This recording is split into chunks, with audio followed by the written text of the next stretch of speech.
पहला प्रश्न पूछा था उसने, नीफे की विशेषताओं के बारे में बताइए। अब ये आपको पता है कि स्वेस का वर्गीकरण है। किसका वर्गीकरण है? स्वेस का वर्गीकरण है। तो यहाँ से पहला बिंदु हम लिख सकते हैं,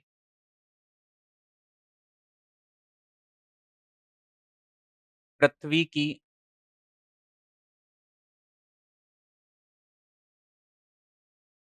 आंतरिक संरचना को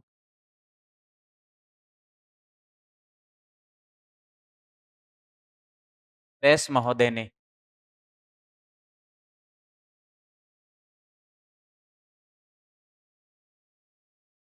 3 भागों में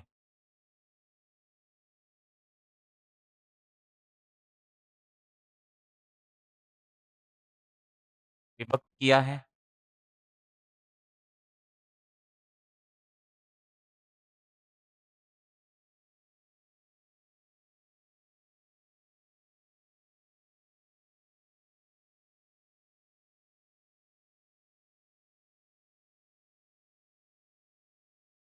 नीफे सबसे निचली परत है,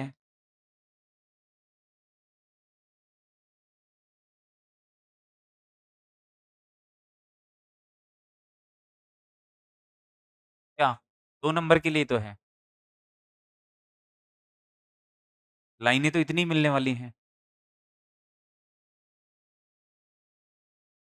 मेरा कहने का मतलब है कि इसमें जो मैटर लिखवाया जा रहा है, इसका अगर आधा भी याद रहता है तो भी आपके लिए इम्पोर्टेंट है। मेरा देखो, हमने डे फर्स्ट भी आपसे कहा था कि मैं एक प्रश्न में आपको मैक्सिमम मैटर लिखवाने का प्रयास करूंगा, ताकि उसका कुछ भाग भी आपको याद रहे, तो आप आसानी से एक अच्छा उत्तर लिख सकते हैं। अगर यहाँ पे एक लिमिटेड लिखवाया, चलो ठीक है, आपकी लिमिटेशन खत्म।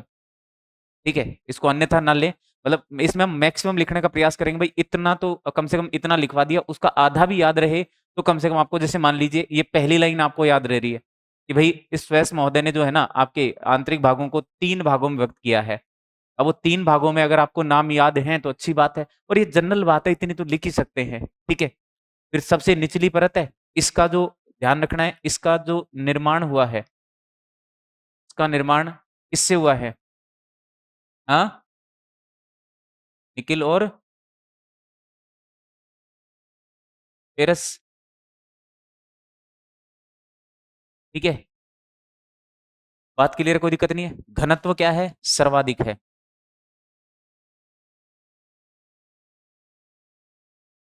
कितना था घनत्व सर्वाधिक? यानी यहां तक अधिकतम घनत्व कितना पहुंच गया था? 13.2। और औसतन घनत्व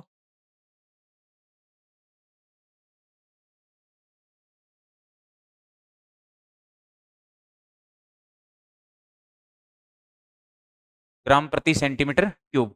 हल्का सा यहाँ पर छोटा सा चित्र दे दीजिएगा आप एक। ठीक है, ये सियाल, सीमा और नीफे। पहला प्रश्न आराम से क्लियर हो जाएगा। बस इतना तो आपको थोड़ा सा देखो बेटा याद रखना ही पड़ेगा। इसमें ये चीजें तो आपको विवृत करनी ही पड़ेंगी।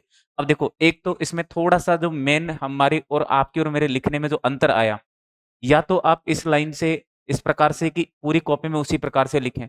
अब कोई लाइन तो आपकी ऊपर जा रही है, कोई लाइन नीचे आ रही है, थोड़ा सा एक लिखने का भी, थोड़ा सा हैंड राइटिंग भी अच्छी होनी चाहिए। अब हैंड राइटिंग जितनी बार बार प्रैक्टिस करोगे, अब इसमें ऐसा कोई शब्द है क्या जो हमारे समझ में नहीं आ रहा हो? अब एग्जामिनर देखेगा इसको, अच्छी हैंडराइटिंग को, खैर वैसे मेरी अच्छी हैंडराइटिंग नहीं है, लेकिन इतनी तो है कि एग्जामिनर थोड़ा बहुत इसको समझ सकता है। बात क्लियर है? तो क्या आपने भी ऐसा ही लिखा था? ठीक है, अब आप अपने हिसाब से इसमें मार्किंग कर सकते हैं। चित्र बनाओगे तो आधा नंबर तो शर्म खा के दे ही देगा कम से कम। ठीक है, रिलेवेंट चित्र होना चाहिए। चलते हैं सेकंड प्रश्न पे। सेकंड प्रश्न था आईयूजीजी का संक्षिप्त वर्णन कीजिए। अब यहाँ पे ध्यान रखना है,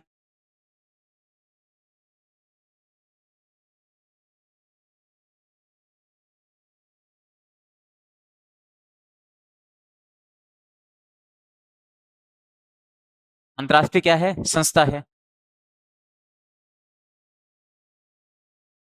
फिर यहाँ पे इसका फुल फॉर्म लिख सकते हैं,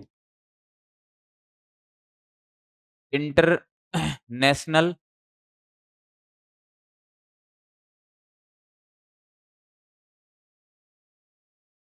यूनियन। हाँ, आगे, international union of geodesy and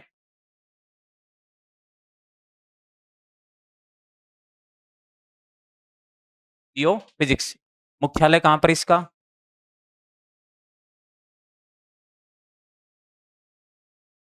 Brussels, Belgium में है। और स्थापना 1919। इसके द्वारा पृथ्वी की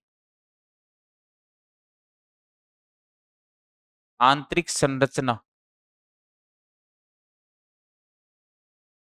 के संबंध में जानकारी उपलब्ध करवाई जाती है।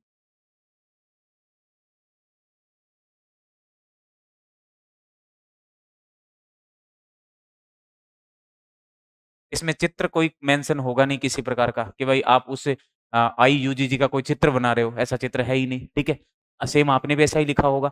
अगर स्थापना थोड़ा बहुत अगर मान लीजिए ये 1919 याद नहीं आ रहा है, तो हम प्रारंभिक सदी भी उसकी विवृत कर सकते हैं, ध्यान रखना। प्रारंभिक सदी विवृत कर सकते हैं, ये आपको ध्यान रखना है। क्या आपने भी ऐसा ही लिखा था?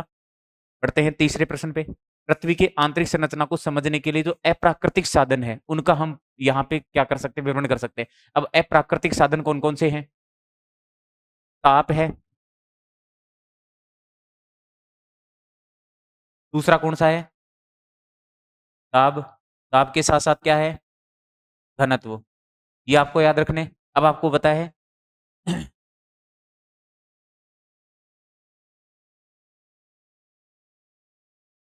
पर्याप्त अंतर मिलता है।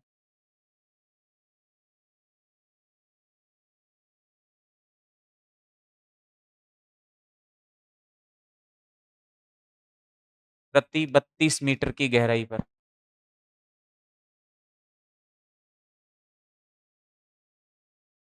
1 डिग्री सेल्सियस तापमान, ठीक है। 1 डिग्री सेल्सियस तापमान। और ये पर्याप्त अंतर मतलब आप जैसे-जैसे नीचे की तरफ जाओगे पर्याप्त अंतर देखने को मिलेगा। अब आप देखोगे कि जैसे इसमें पहली चीज़ समझना इस बात को, अगर समय रहे, जगह रहे तो लिख सकते हैं कि 0 से 100 किलोमीटर की गहराई तक हम कितने डिग्री सेल्सियस तापमान को देख रहे हैं? 12 डिग्री सेल्सियस, यानी प्रति 1 किलोमीटर में कितना? 12 डिग्री। 100 से 300 तक, सॉरी 101 से 300 तक कितना था? हाँ भाई, इसका आधा हो रहा था, लगभग आधा, 6 डिग्री सेल्सियस तक। फिर हमने देखा कि इससे आगे प्रति 1 वर्ग किलोमीटर में, सॉरी प्रति 1 किलोमीटर में 1 डिग्री सेल्सियस तापमान क्या हो रहा था? बढ़ रहा था। लेकिन हमने जो ऊपरी सतह पर देखा था वो प्रति 32 मीटर गहराई पर कितना था? 1 डिग्री सेल्सियस तापमान था, ठीक है। यहां से लिख सकते हैं गहराई के साथ-साथ ताप में वृद्धि होती है।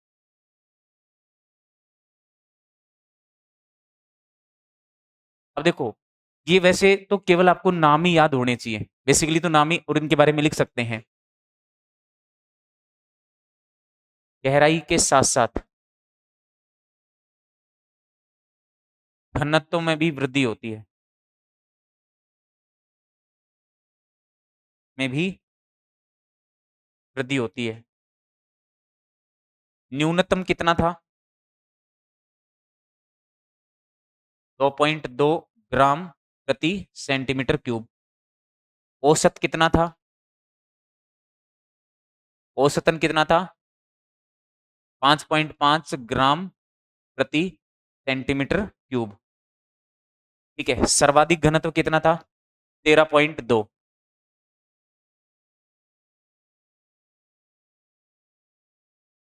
बात क्लियर है? बस हो गया। यही आपको विवरण देना था मोटा-मोटा, ठीक है। अब देखो, ध्यान रखना, अगर वो प्राकृतिक साधनों के बारे में पूछता है तो केवल नाम हम लिख सकते हैं। ज्वालामुखी लिख सकते हैं। ज्वालामुखी के अलावा क्या था? भूकंप था। भूकंप अत्यंत उपयोगी था। भूकंप क्या था? अत्यंत उपयोगी था। इसके अलावा हमने देखा था उल्कापात या उल्कापिंड, क्योंकि उसी समय जब पृथ्वी का या अन्य ग्रहों का निर्माण हुआ था, उसी समय उल्कापिंड बने थे। यानी इनके बनने का जो प्रोसेस था वो भी सेम ही था और एक समय भी लगभग क्या था? समान ही था। इसके अलावा हमने देखा था गुरुत्व बल। अगर जगह बचती है तो हम गुरुत्व बल के बारे में लिख सकते हैं। आपने देखा था केंद्र में ज्यादा था गुरुत्व बल। हाँ हाँ, केंद्र में ज्यादा था। अब जो ध्रुवीय क्षेत्र होते हैं वो केंद्र के सबसे नजदीक है, इसलिए वहां पर गुरुत्व बल का मान क्या मिलता है, ज्यादा मिलता है। बात क्लियर है कि नहीं है। लेकिन उस गुरुत्व बल में भी जो है गहराई के साथ साथ क्या मिल रहा था, अंतर मिल रहा था। अब केंद्र के नजदीक ध्रुवीय क्षेत्र थे, इस कारण वहां पर गुरुत्व बल का मान ज्यादा, और जो आपके विषुवत रेखीय क्षेत्र थे वो केंद्र से दूर थे, इसलिए वहां पर गुरुत्व बल का मान क्या हो गया, कम हो गया। बात क्लियर है, कोई दिक्कत नहीं है। अब इसी में नेक्स्ट पे देखो, ये डेली के वर्गीकरण का संक्षिप्त वर्णन किया गया है। अब यहां से लिख सकते हैं पहला पॉइंट,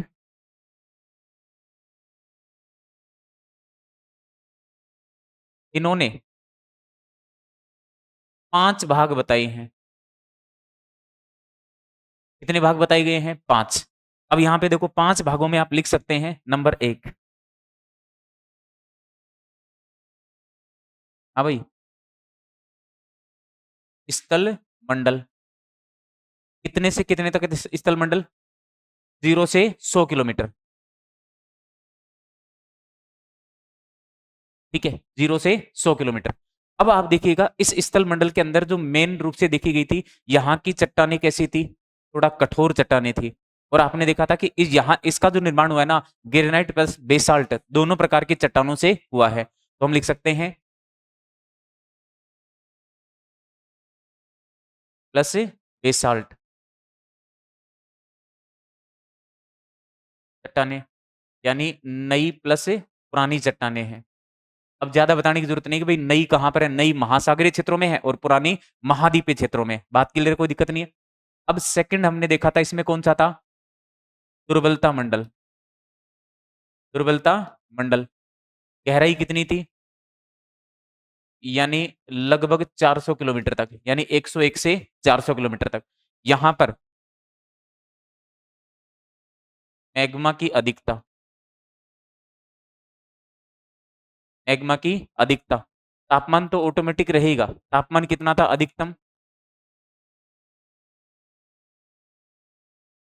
2000 डिग्री सेल्सियस तक। बात क्लियर है, कोई दिक्कत नहीं है। अब देखो ये केवल और संस्कृत में केवल और केवल 5 नाम भी अगर आप लिखते हैं तो बहुत इंपॉर्टेंट है। थर्ड पे कौन सा था, मध्यमंडल।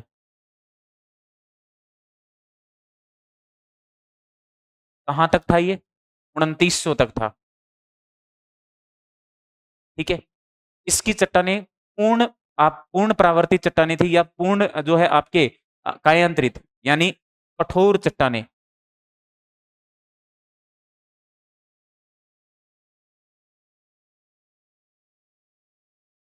जिन पर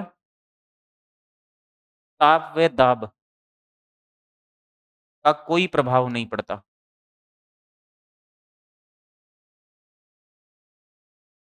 ठीक है, थर्ड पे कौन सा था, सॉरी फोर्थ पे बाह्य कोर था।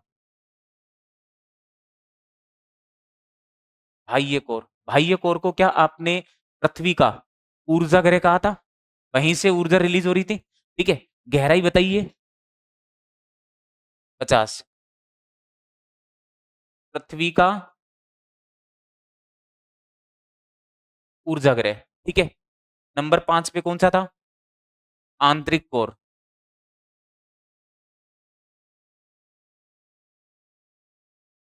गहराई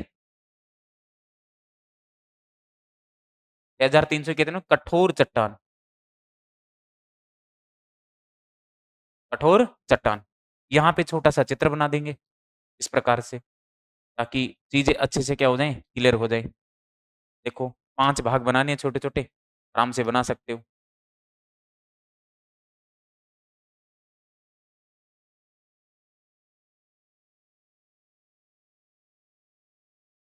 जल मंडल,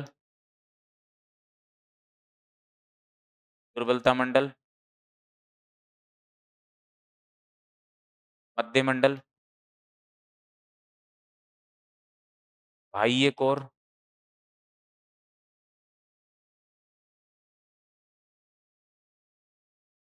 और आंतरिक कोर। ठीक है, यहाँ पे लिख सकते हैं गहराई,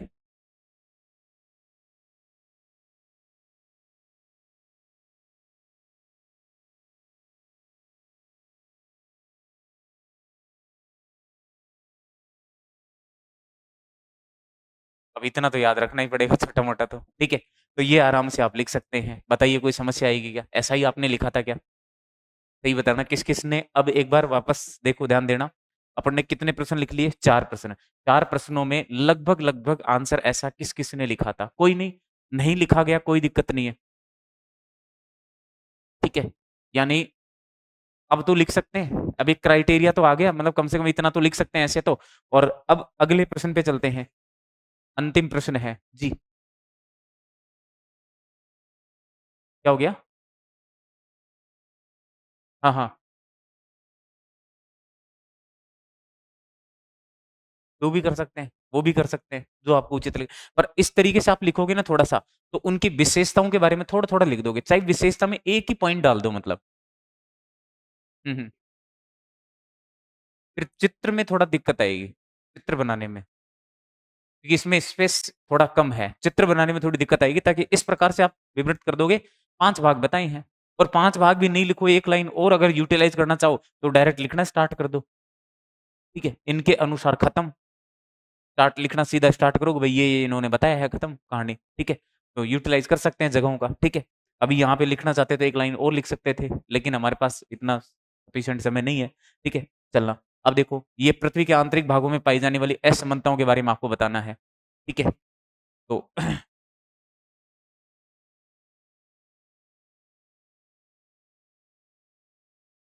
पृथ्वी के आंतरिक भागों में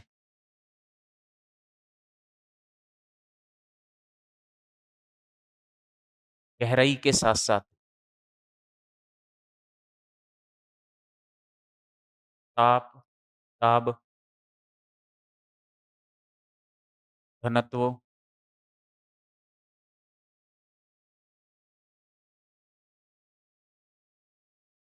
भूकंपीय तरंगों में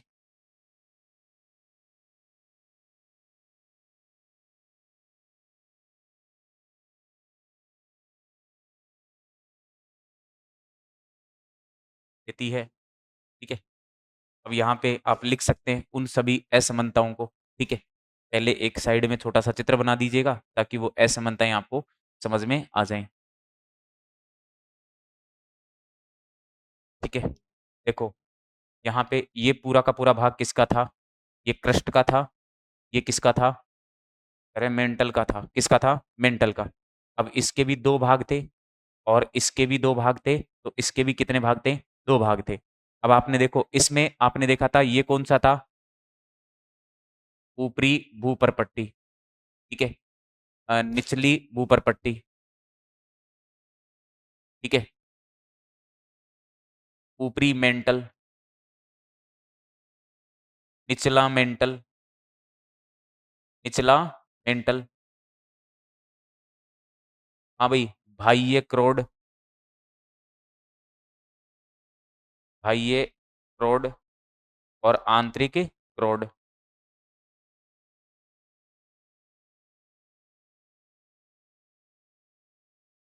अब यहाँ पे इनको दर्शा दीजिए एक बार,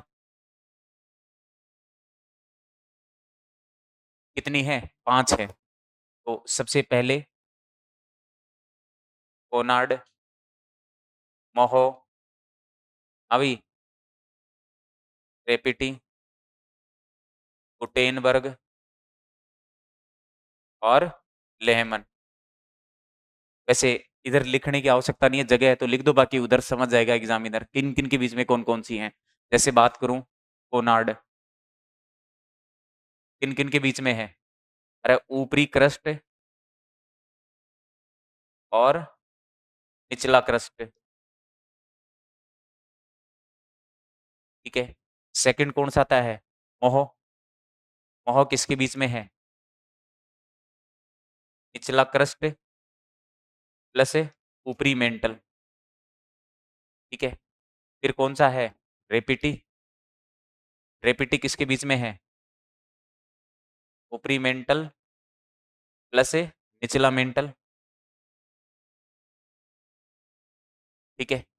फिर गुटेनबर्ग,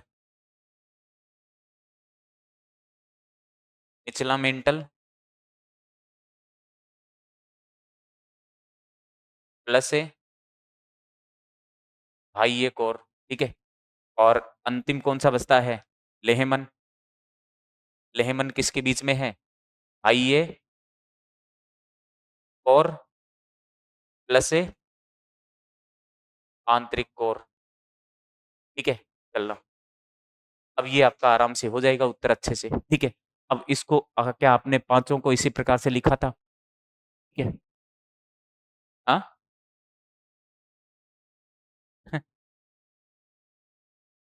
चलो कोई नहीं, सुनना देखो, पूरे नंबर तो कभी नहीं देता है, लेकिन हमने मतलब कुल मिला के अपने थोड़ा सा आप घर जाके रिवाइज करना। मैंने भी वही लिखा है जो मैंने आपको पढ़ाया है पहले, भाई ऐसा तो है नहीं कि मैंने यहाँ पर कुछ अलग लिखा हो और वहां पे आपको कुछ अलग बताया था, नहीं वैसा ही बताया है जैसा हमने लिखा है। अब क्या है कि हमने बस इन पांचों को एक फॉर्मेट में लिख लिया है ताकि अच्छे से क्या हो गया, क्लियर हो गया, अच्छे से क्या हो गया, क्लियर हो गया। तो अब ऐसे घर जाके प्रैक्टिस तो कर ही सकते हैं ना, ठीक है। कल कौन सा वर्गीकरण आपको लिखने के लिए दिया था, डेली वाला, क्या आपने डेली वाले को ऐसे ही लिखा है क्या, हाँ एक बार मैच कर लो, क्रॉस चेकिंग हो जाएगी, आराम से हो जाएगी। अब थोड़ा सा क्या है, बस घर जाके हल्का सा थोड़ी सी दिक्कत ये आती है कि आप इसको वापस से रिवाइज नहीं करते बस, ठीक है।